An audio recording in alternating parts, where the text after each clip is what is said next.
gabar Soomaaliyeed oo 15 jir ah oo ku nool dalka Masar ayaa si weyn looga hadalhayaa kadib markii ay dishay darawal mootada bajaajka oo la sheegay inuu isku dayay in gabadhaasi uu kufsado. Gabadhan Soomaaliyeed ayaa isku dhiibtay booliiska Masar waxayna qiratay inay dishay darawalka oo ay ku eedeysay inuu isku dayay inuu faraxumeeyo gudaha gobolka Gisa sida uu qoray wargeyska Masar wargeys ka soo baxa dalkaasi Masar.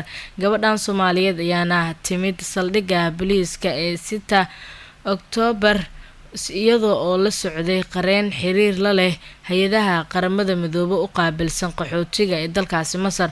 Waxay sheegtay inaysan ku talagelin inay disho ninkan balse uu diiday in uu joojiyo mootada, sidoo kalena uu la soo baxay mindi uu rabay inuu ku handado si uu u faraxumeeyo, isla markaana uu isku dayay marka hore in uu dhaawaco balse ay iska difaacday ayna gacanteeda soo gashay midida kadibna ay sidaasi ku dishay darawalkii isku dayay inuu kufsado. Kilida bidix ayaa la sheegay inay ka gelisay tooreyda, waxaana xeer ilaalinta Masar ay sheegeen in dhammaan sheegashada gabadhani ay tahay mid sax ah. Kadib markii baaritaan lagu sameeyay, gabadhan ayaana la horgeeyay xeer ilaalinta waxayna xabsiga ku jirtay muddo 4 maalmood ah iyadoo baaritaan lagu hayay.